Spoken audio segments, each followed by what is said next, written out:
আসসালামু আলাইকুম। আজকে আমাদের আলোচনার topic existence and uniqueness theorem. এই থিওরেমের আলোচনা যাওয়ার আগে খুব ছোটোবেলায় পড়া আমাদের system of linear equations in two variable নিয়ে একটু আলোচনা করা যাক।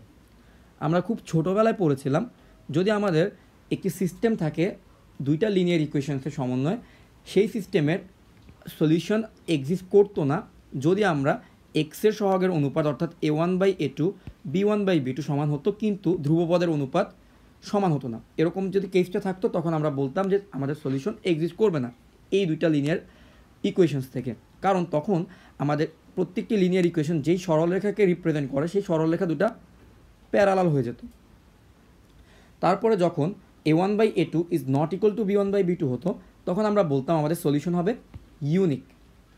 তখন স্ট্রেট লাইন দুটা একটা কমন পয়েন্টে কাট করত, এবং যখন আমাদের a1/a2 b1/b2 and c1/c2 ratio সমান হয়ে যেত তখন আমরা বলতাম ইনফাইনাইটলি মেনি সলিউশনস আমরা ওই দুইটা লিনিয়ার ইকুয়েশন থেকে পাবো, কারণ তখন সরলরেখা দুইটা সেম হয়ে যেত।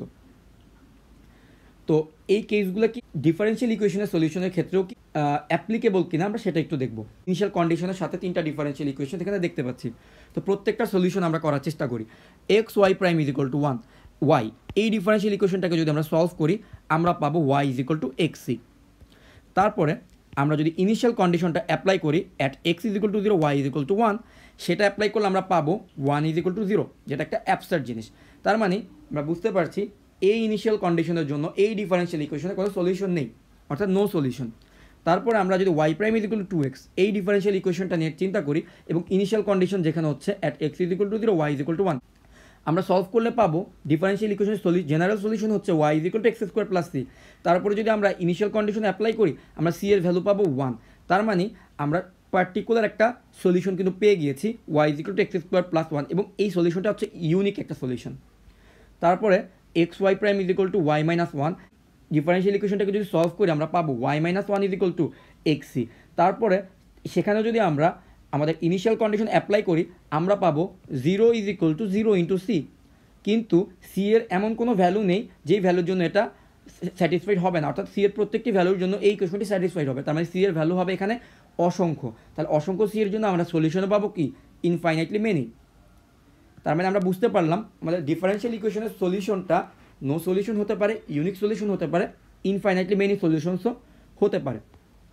এখন প্রশ্ন হচ্ছে আমরা কিভাবে বুঝবো আমাদের সলিউশনটা কখন এক্সিস্ট করবে এবং কিভাবে বুঝবো আমাদের সলিউশনটা কখন ইউনিক হবে। এই দুইটা প্রশ্ন আসাটা কিন্তু খুব স্বাভাবিক। তাহলে আমাদের এই প্রথম প্রশ্নের অ্যান্সারটা দিবে এক্সিস্টেন্স থিওরেম এবং দ্বিতীয় প্রশ্নের অ্যান্সারটা দিবে ইউনিকনেস থিওরেম। তো আমরা এই দুইটা থিওরেম পড়ব। তো এই দুইটা থিওরেম পড়ার আগে আমরা আরও দুইটা জিনিস একটু রিভিউ করব। প্রথমটা হচ্ছে মডুলাস ফাংশনের প্রপার্টিটা কেমন। আমরা যদি এক্স মাইনাস এক্স নটের মডুলাস ভ্যালুটা লেস দেন এ বলি, তারপরের লাইনে কিন্তু আমরা লিখতে পারি এক্স হচ্ছে এক্স নট মাইনাস এ এবং এক্স নট প্লাস এর মাঝে অবস্থিত, অর্থাৎ এক্স নট মাইনাস এ এবং এক্স নট প্লাস এ এই ইন্টারভালের মাঝখানে আমার এক্সটা অবস্থিত। তাহলে এটা হচ্ছে মডুলাস ফাংশন থেকে আমরা প্রপার্টি থেকে আমরা এটা লিখতে পারি। তারপরে কোনো একটা ফাংশনকে যখন আমরা বাউন্ডেড বলি তখন অবশ্যই সেটা কি হয়, ওই ফাংশনের মডুলাস ভ্যালুর একটা আপার বাউন্ড থাকে, অর্থাৎ এফ অফ এক্সের modulus less than equal to k হবে। তো তারপরের লাইন আমরা লিখতে পারি মাইনাস কে থেকে প্লাস কে এর মাঝখানে আমার এফ অফ এক্সের ভ্যালুটা থাকে। এটার মিনিং হচ্ছে আমার ফাংশনটা হচ্ছে বাউন্ডেড। তাহলে বাউন্ডেড হলে আমরা এই জিনিসটা লিখতে পারবো। এবার আমরা আমাদের থিওরেমে যাই। প্রথমে এক্সিস্টেন্স থিওরেমের কথায় আসি। এক্সিস্টেন্স থিওরেমে বলা হয়েছে যে কোনো একটা rectangular region x minus x নটের মডুলাস লেস দেন এ, অর্থাৎ এই ইন্টারভালটা, and y minus y not less than b, অর্থাৎ এরকম আরেকটা ইন্টারভাল ওয়াইয়ের জন্য এবং এক্সের জন্য, এই এক্স এবং ওয়াইয়ের দুইটা ইন্টারভালের জন্য যেই রেক্টেঙ্গুলার রিজিয়নটা তৈরি হচ্ছে সেই রিজিয়নের মধ্যে যদি আমার একটা ফাংশন কন্টিনিউয়াস হয় এবং বাউন্ডেড হয়, এই দুইটা শর্ত যদি সে মানে, তখন এই রিজিয়নের ভেতরে যে কোনো একটা ইনিশিয়াল ভ্যালু প্রবলেমের জন্য আমরা ওই ফাংশনের অ্যাটলিস্ট ওয়ান সলিউশন পাবো। তাহলে এক্সিস্টেন্স থিওরেম আমাদেরকে বলছে আমরা যদি ওই ফাংশনটা কন্টিনিউয়াস হয় এবং ওই ফাংশনটা যদি কোনো একটা রেক্টেঙ্গুলার রিজিয়নের মধ্যে বাউন্ডেড হয় তাহলে ওই ফাংশনটার ওই ডিফারেন্সিয়াল ইকুয়েশনটার অবশ্যই অনেকগুলো সলিউশন থাকতে পারে, অ্যাটলিস্ট একটা সলিউশন থাকবেই।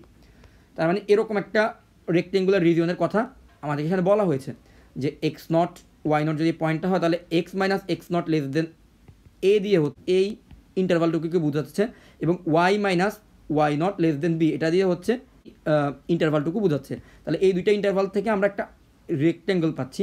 এই রেক্ট্যাঙ্গেলের ভেতরে যে কোনো পয়েন্টের জন্য যদি আমার F of X Y continuous হয় এবং বাউন্ডেড হয় তখন আমার এক্সিস্টেন্স থিওরেম কাজ করবে এবং আমরা এক্সিস্টেন্স থিওরেম থেকে বলতে পারবো আমার এই এফ অফ এক্স ওয়াইটা সলিউশন, এই ডিফারেন্সিয়াল ইকুয়েশনটা সলিউশন কী হবে, ওয়ান অর মেনি হবে। এবার আমরা ইউনিকনেস থিওরেমে যাই। ইউনিকনেস থিওরেমে বলা হচ্ছে যে ওইরকম সেম একটা রেক্টেঙ্গুলার রিজিয়নের মধ্যে যদি আমার ফাংশনটা কন্টিনিউয়াস এবং বাউন্ডেড তো হবেই, সেই সাথে যদি ওই ফাংশনের পার্শিয়াল ডেরিভেটিভ ওয়াইয়ের সাপেক্ষে তার পার্শিয়াল ডেরিভেটিভটাও সিমিলারলি কন্টিনিউয়াস হয় এবং বাউন্ডেড হয়, তখন আমরা বলতে পারবো ওই ফাংশনটার অ্যাটমোস্ট ওয়ান সলিউশন থাকবে। অ্যাটমোস্ট ওয়ান সলিউশন মানে হচ্ছে তার নো সলিউশন থাকতে পারে, তার একটা সলিউশন থাকতে পারে। তার মানে আমি যদি কোনো ফাংশনের ক্ষেত্রে ইউনিকনেস থিওরেমটা অ্যাপ্লাই করি, তার মানে আমি কনফার্ম হব যে এই ফাংশনটা সলিউশন আইদার কোনো সলিউশন নাই অথবা তার একটা সলিউশন আছে। এখন যদি আমি কোনো ফাংশনের জন্য ইউনিকনেস থিওরেমে স্যাটিসফাই করাই এবং এক্সিস্টেন্স থিওরেমও স্যাটিসফাই করাই, তার মানে হচ্ছে আমি এই জিনিসটা প্রুফ করে ফেললাম যে আমার যেই ফাংশনটার ডিফারেন্সিয়াল ইকুয়েশন যেই ফাংশনটা পাচ্ছি আমি, সেই ফাংশনটার সলিউশন এক্সিস্ট করবে এবং সলিউশন হচ্ছে ইউনিক হবে। তাহলে এই দুইটা থিওরেম যদি আমি স্যাটিসফাই করাতে পারি, তাহলে আমার অবশ্যই সলিউশন থাকবে এবং সলিউশনটা ইউনিক সিঙ্গেল কোনো একটা সলিউশন হবে। আশা করি আমরা ইউনিকনেস থিওরেম এবং এক্সিস্টেন্স থিওরেমটা বুঝতে পেরেছি। এবার আমরা একটি এক্সাম্পল দেখতে পারি। এখানে বলা হয়েছে যে একটা ডিফারেন্সিয়াল ইকুয়েশন দেওয়া হয়েছে যে y prime is equal to y to the power 2/3 এবং ইনিশিয়াল কন্ডিশন দেওয়া হয়েছে যে x at x is equal to 0, ওয়াইয়ের ভ্যালু হচ্ছে 0। যে কোনো একটা রেক্টেঙ্গুলার রিজিয়নের জন্য আমাকে প্রুফ করতে হবে যে এই ফাংশনটার এই ডিফারেন্সিয়াল ইকুয়েশনের কোনো ইউনিক সলিউশন নেই। তাহলে ইউনিক সলিউশন না থাকার জন্য আমাকে হচ্ছে ইউনিকনেস থিওরেমটাকে ভায়োলেট করতে হবে। তাহলে আমরা দেখি যে এই ফাংশনটা ইউনিকনেস থিওরেমটাকে ভায়োলেট করে কিনা। তাহলে F of X Y is equal to এখানে দেওয়া হয়েছে ওয়াই টু দি পাওয়ার 2/3। তাহলে এখানে X not is equal to 0 এবং Y not is equal to 0। তাহলে আমরা যে কোনো একটা রেক্টেঙ্গুলার রিজন নিতে পারি। তাহলে এক্স মাইনাস এক্স নট অর্থাৎ x minus 0 modulus less than a, y minus 0 modulus less than B.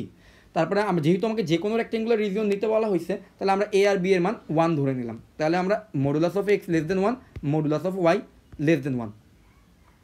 এখন আমরা দেখব ইনিশিয়াল কন্ডিশনের যে পয়েন্টটা দেওয়া হয়েছে সেই পয়েন্টটাতে আমাদের ফাংশনটা কন্টিনিউয়াস কিনা।